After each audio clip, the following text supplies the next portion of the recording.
Hi, investing ജേർണിയുടെ പുതിയ വീഡിയോയിലേക്ക് എല്ലാവർക്കും സ്വാഗതം.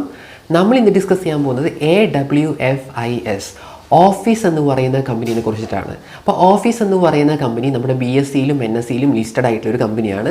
അപ്പോൾ ഈ കമ്പനിയുടെ ബിസിനസ് എന്ന് പറഞ്ഞിട്ടുണ്ടെങ്കിൽ കോ വർക്കിംഗ് സ്പേസ് ആണ്. കോ വർക്കിംഗ് സ്പേസ് എന്ന് പറയുന്നത് എന്താണെന്നറിയോ? അതായത് കുറേ കമ്പനികൾ എന്ത് ചെയ്യാണ്, ഒരു പർട്ടിക്കുലർ സ്ഥലത്ത് ഒരുമിച്ചിരുന്ന് വർക്ക് ചെയ്യാണ് അല്ലേ. അപ്പോൾ അതിന് വേണ്ടിയിട്ടുള്ള സ്പേസ് പ്രൊവൈഡ് ചെയ്യുക എന്ന് പറയുന്നതാണ് നമ്മുടെ കമ്പനി ചെയ്യുന്നത്. അതായത് ഇപ്പം നമ്മൾ സ്റ്റാർട്ടപ്പ് തുടങ്ങാമെന്ന് വിചാരിച്ചു. അപ്പോൾ അങ്ങനെ നമ്മളൊരു കമ്പനി തുടങ്ങുന്ന സമയത്ത് നമുക്ക് ബേസിക് ആയിട്ട് വേണ്ട ഒരു സംഭവം എന്താണ്? ഒരു ഓഫീസ് വേണം അല്ലേ. അതേപോലെ തന്നെ നമ്മുടെ എംപ്ലോയീസിനൊക്കെ വർക്ക് ചെയ്യാൻ വേണ്ടിയിട്ട് ഒരു സ്പേസ് വേണം. അപ്പോൾ അങ്ങനത്തെ ഒരു സ്പേസ് കിട്ടണമെങ്കിൽ പണ്ട് കാലത്തൊക്കെ നമ്മൾ എന്തായിരുന്നു ചെയ്യുക? നമ്മൾ തന്നെ വേണം എന്ത് ചെയ്യാൻ, എല്ലാ കാര്യങ്ങളും സെറ്റ് ചെയ്യാൻ വേണ്ടിയിട്ട് അല്ലേ. ആ ഒരു എംപ്ലോയീസിനൊക്കെ ഇരുന്ന് വർക്ക് ചെയ്യാൻ വേണ്ടിയിട്ടുള്ള സൂട്ടബിൾ ആയിട്ടുള്ള സ്പേസ് നമ്മൾ പ്രൊവൈഡ് ചെയ്യണം. കമ്പനിക്ക് വേണ്ടിയിട്ടുള്ള ഓഫീസൊക്കെ നമ്മൾ സെറ്റപ്പ് ചെയ്യണം. അപ്പോൾ വലിയൊരു പൈസ അല്ലെ, വലിയ ഒരു ക്യാപിറ്റൽ തന്നെ എന്തിനു വേണ്ടി വരും? ഈ കാര്യങ്ങളൊക്കെ സെറ്റ് ചെയ്ത് വരാൻ തന്നെ വേണ്ടി വരും. അപ്പോൾ അങ്ങനത്തെ ഒരു ഹ്യൂജ് ഇനീഷ്യൽ ക്യാപിറ്റൽ തന്നെ നമ്മൾ ഈ കാര്യങ്ങൾക്ക് വേണ്ടി മാറ്റി വെക്കേണ്ടി വരും. ഇനി അതുമാത്രമല്ല, നമ്മൾ വിചാരിച്ച പോലത്തെ ഒരു ലാഭം കിട്ടുന്നില്ല, നമ്മൾ കമ്പനി പൂട്ടേണ്ടി വരുന്ന ഒരു സിറ്റുവേഷനിലോട്ടൊക്കെ പോയി കഴിയുമ്പം ഇത് നമുക്ക് വലിയൊരു ബാധ്യതയായിട്ട് മാറും അല്ലേ. നമ്മൾ ഇനീഷ്യലി ഇറക്കിയേക്കുന്ന ഇത്രയും എമൗണ്ട് എന്തായി, വേസ്റ്റ് ആയില്ലേ.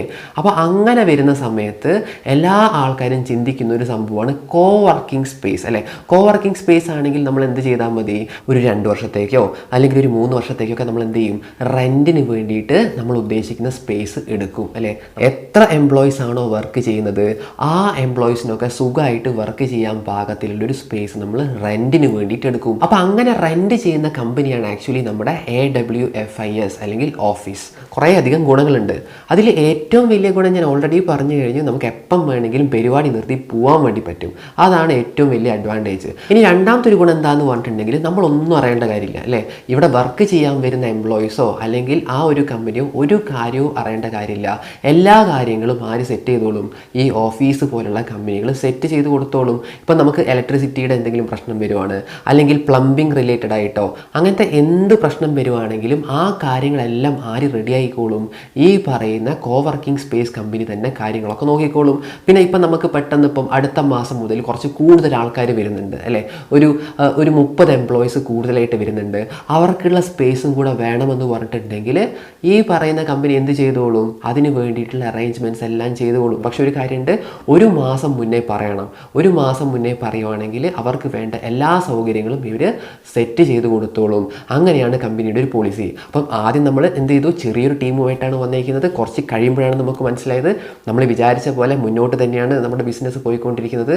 ഒരു കുഴപ്പമില്ലാതെ കാര്യങ്ങളൊക്കെ കറക്റ്റായിട്ടാണ് പോകുന്നത്. അതുകൊണ്ട് ഇനി നമുക്ക് എന്ത് ചെയ്യാം? കുറച്ചും കൂടെ നല്ല രീതിയിൽ ടീമിനെ വർദ്ധിപ്പിക്കാൻ വേണ്ടി പറ്റും. ബിസിനസ് നല്ല രീതിയിൽ മുന്നോട്ട് പോവുകയാണെങ്കിൽ നമുക്ക് എപ്പോൾ വേണമെങ്കിലും എന്ത് ചെയ്യാൻ വേണ്ടി പറ്റും? സ്കെയിലപ്പ് ചെയ്യാൻ വേണ്ടി പറ്റും അല്ലേ. കൂടുതൽ എംപ്ലോയീസിനെ കൊണ്ടുവരാനും നമ്മുടെ സ്പേസ് ഒന്നും കൂടെ ഇമ്പ്രൂവ് ചെയ്യാനും. അങ്ങനെയാണ് നമ്മൾ എന്ത് ചെയ്താൽ മതി? കുറച്ച് മുന്നേ ഇവരൊന്ന് അറിയിച്ചാൽ മതി കാര്യങ്ങൾ.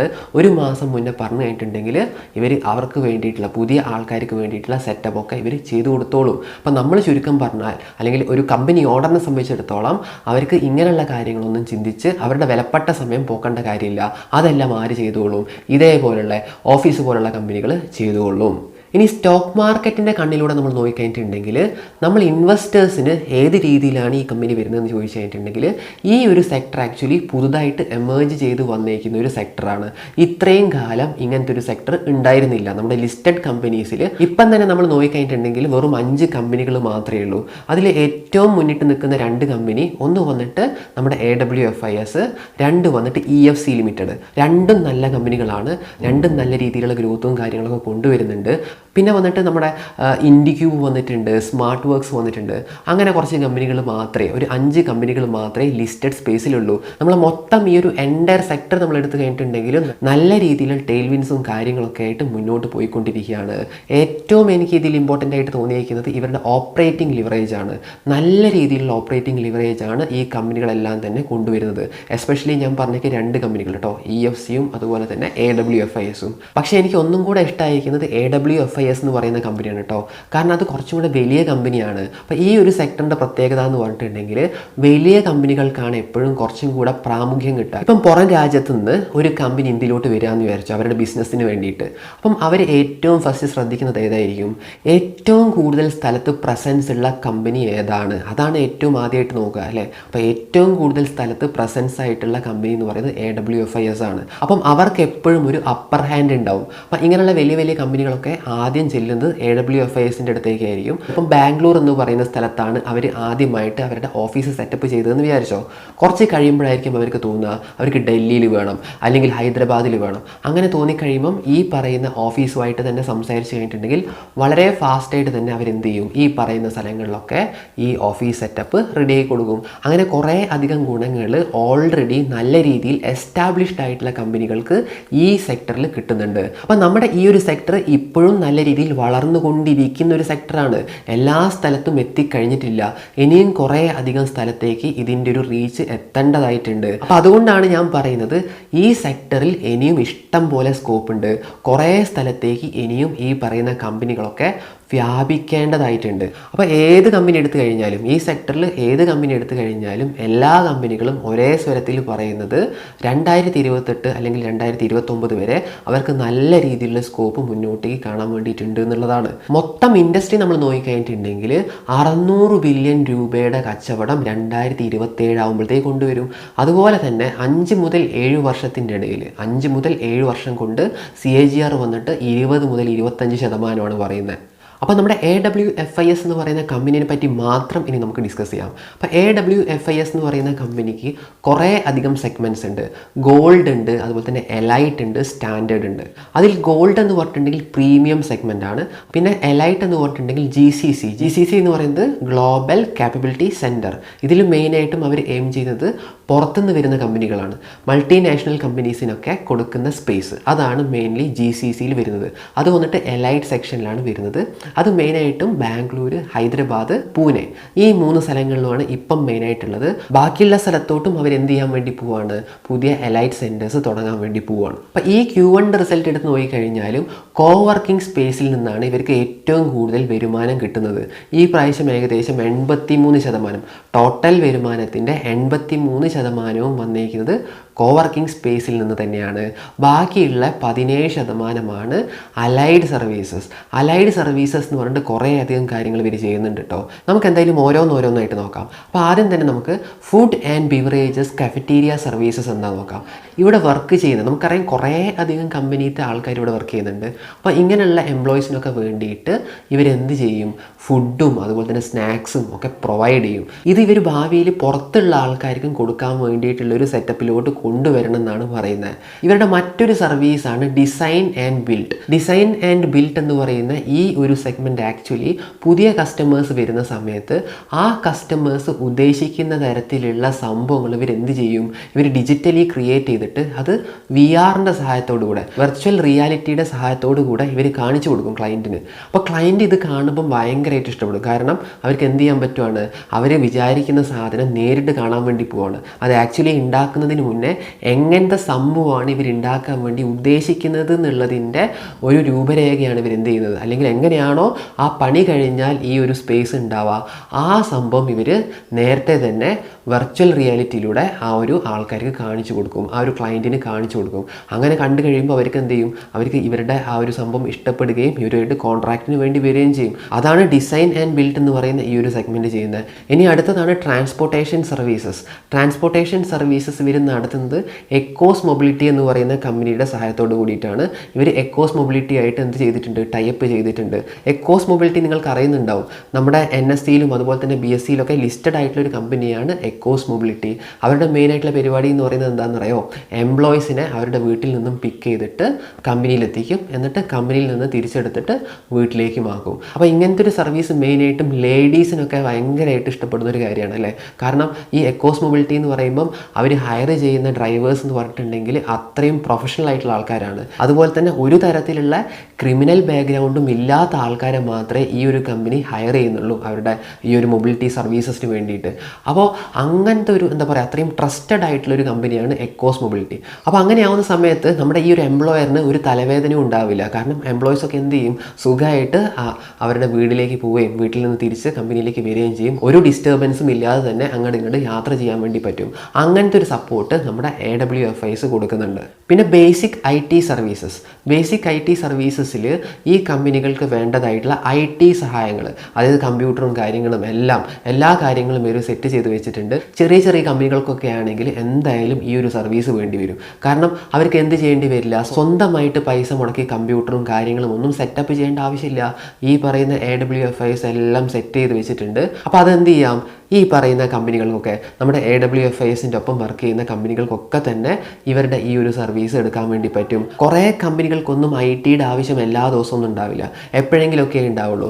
അങ്ങനെയുള്ള കമ്പനികൾക്കൊക്കെ ഈ ഒരു സർവീസ് വളരെ ഗുണം ചെയ്യുന്ന ഒന്നായിരിക്കും. ഇനി event management services. Event management services എന്ന് പറഞ്ഞിട്ടുണ്ടെങ്കിൽ ഈ കമ്പനികൾക്കൊക്കെ വേണ്ടി വലിയ ഹാളും അതുപോലെ തന്നെ ഓഡിറ്റോറിയം അങ്ങനെയുള്ള ഫെസിലിറ്റീസൊക്കെ നമ്മുടെ കമ്പനി പ്രൊവൈഡ് ചെയ്യുന്നുണ്ട്. പിന്നെ റീസെൻ്റ് ആയിട്ട് അവർ സ്റ്റാർട്ട് ചെയ്ത ഫർണിച്ചർ ബിസിനസ്. അപ്പോൾ ഇതൊക്കെയാണ് അവരുടെ മെയിൻ ആയിട്ടുള്ള അലൈഡ് സർവീസസ്. അപ്പോൾ ഈ അലൈഡ് സർവീസസിൻ്റെ ബേസ് ഭയങ്കര ചെറുതാണ്. ഇപ്പം കോവർക്കിംഗ് സ്പേസിൽ നിന്ന് കിട്ടുന്ന വരുമാനത്തിനേക്കാളും കൂടുതൽ വരുമാനം കുറച്ച് കാലം കഴിയുമ്പോഴത്തേക്ക് അലൈഡ് സർവീസസിൽ നിന്ന് കമ്പനിക്ക് ഉണ്ടാക്കിയെടുക്കാൻ വേണ്ടി പറ്റും. അപ്പോൾ ടയർ 1 സിറ്റീസ് നമ്മൾ നോക്കിക്കഴിഞ്ഞിട്ടുണ്ടെങ്കിൽ അവിടുത്തെ ലീഡർ ആയിട്ടുള്ളത് നമ്മുടെ AWFIs ആണ്. അപ്പോൾ ഇനി ടയർ 2 സിറ്റീസിലോട്ട് എല്ലാ കമ്പനികളും എന്ത് ചെയ്തുകൊണ്ടിരിക്കുകയാണ്, അവിടെയും സ്ഥാപനങ്ങൾ തുടങ്ങിക്കൊണ്ടിരിക്കുകയാണ്.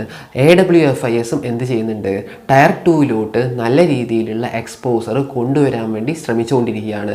അവിടെയും മാർക്കറ്റ് ലീഡറായിട്ട് കണ്ടിന്യൂ ചെയ്യണം തന്നെയാണ് ആര് പറയുന്നത്, ഓഫീസ് പറയുന്നത്. അപ്പോൾ ടയർ 1 സിറ്റീസിൽ നമ്മൾ നോക്കിക്കഴിഞ്ഞിട്ടുണ്ടെങ്കിൽ അവിടുത്തെ മാർക്കറ്റ് ലീഡർ AWFIs തന്നെയാണ്.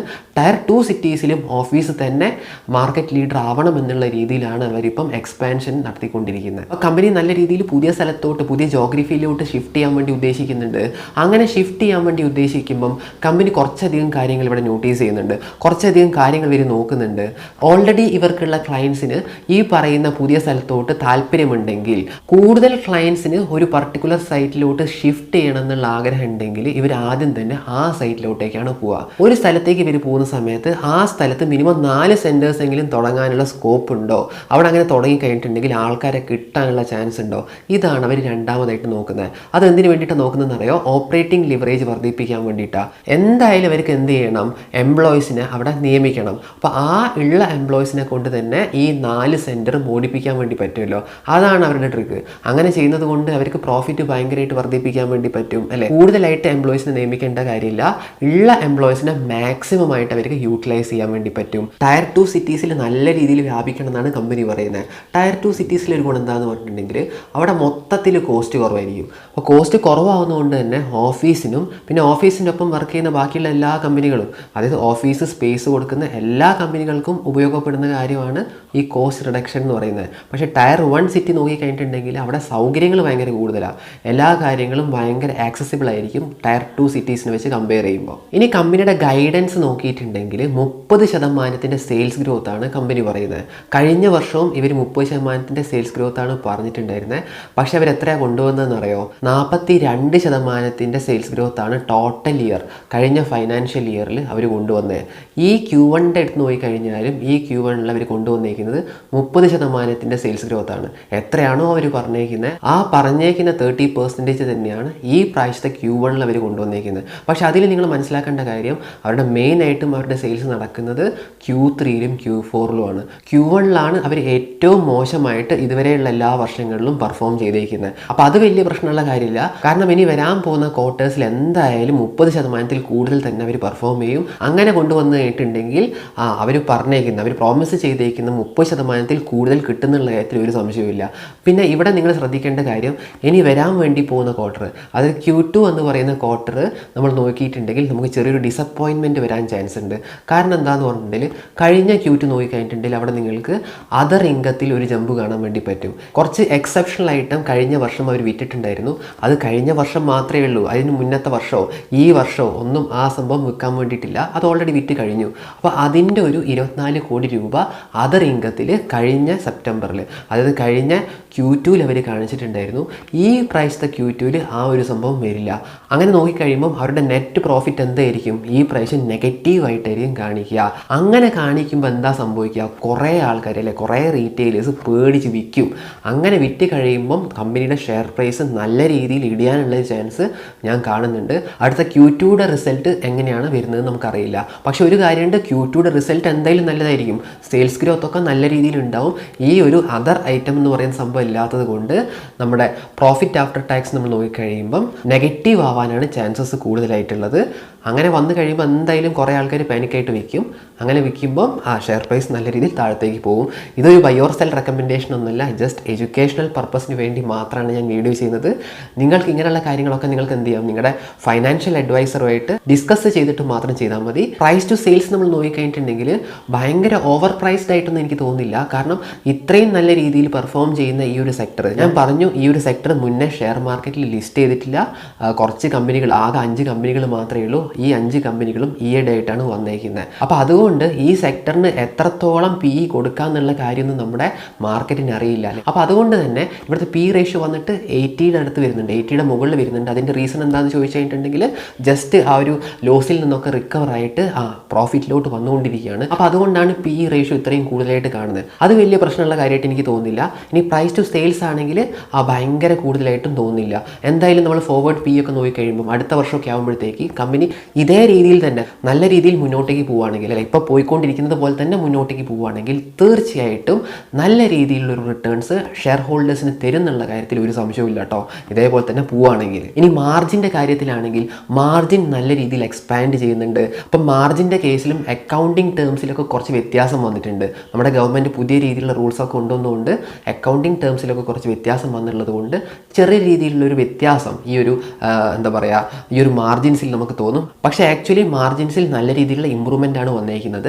ഇനി നമ്മൾ മുന്നോട്ടേക്കുള്ള കാര്യം നോക്കിക്കഴിഞ്ഞിട്ടുണ്ടെങ്കിൽ കമ്പനി പറയുന്നത് എന്താണെന്നറിയോ, മാർജിൻ എന്തായാലും മുന്നോട്ടേക്ക് പോകും, എക്സ്പാൻഡ് ചെയ്യാനുള്ള ചാൻസസ് ആണ് കൂടുതൽ, എക്സ്പാൻഡ് ചെയ്യും എന്നാണ് കമ്പനി പറയുന്നത്. അതിന് വേണ്ടിയിട്ട് കമ്പനി 5 റീസൺസും പറയുന്നുണ്ട്. അതിൽ ഒന്നാമത്തെ റീസൺ എന്ന് പറയുന്നത് കമ്പനി പുതുതായിട്ട് തുടങ്ങുന്ന സ്ഥാപനങ്ങൾ, പുതുതായിട്ട് കമ്പനി തുടങ്ങുന്ന സ്ഥാപനങ്ങളിൽ തുടക്കത്തിൽ 30 മുതൽ 33% ഒക്യുപ്പൻസി മാത്രമേ ഉണ്ടാവാറുള്ളൂ. അത് വന്ന ഒരു 9-10 മാസമൊക്കെ ആകുമ്പോഴത്തേക്കാണ് 80-85% ഒരു ഒക്യുപ്പൻസിയിലോട്ട് ആ ഒരു സെൻറ്റർ പോകുന്നത്. അപ്പോൾ ഇത്രയൊരു സമയം എടുക്കും. അതായത് 30 മുതൽ 33% നിന്ന് 80 മുതൽ 85% ഒക്യുപ്പൻസി എത്തണം എന്നുണ്ടെങ്കിൽ ഏകദേശം എത്ര സമയം എടുക്കും? 9 മുതൽ 10 മാസം സമയം എടുക്കും. അപ്പോൾ അത്രയും സമയം കൊണ്ട് മാത്രമേ ഈ ഒരു ഒക്യുപ്പൻസിയിലോട്ട് എത്തുള്ളൂ. അപ്പോൾ അതിൽ നമുക്ക് മനസ്സിലാവുന്ന കാര്യം എന്താ, മാർജിൻ ഇമ്പ്രൂവ് ചെയ്യും അല്ലേ. 85% ഒക്യുപ്പൻസി ആകുമ്പോഴത്തേക്ക് മാർജിൻ എന്തായാലും ഇമ്പ്രൂവ് ചെയ്യും. കാരണം ഫിക്സ്ഡ് കോസ്റ്റിൽ വർധനവില്ലാതെ അവരുടെ ഇൻകം കൂടാണ്. അടുത്ത നമ്മൾ ഓൾറെഡി പറഞ്ഞിട്ടുള്ള കാര്യമാണ്, അലൈഡ് സർവീസസിൽ എന്തായാലും നല്ല രീതിയിൽ ജമ്പ് വരാൻ വേണ്ടി പോവാണ്. അതും മാർജിൻസിൽ നല്ല രീതിയിൽ റിഫ്ലക്ട് ചെയ്യും, മാർജിൻസ് നല്ല രീതിയിൽ വർദ്ധിക്കും.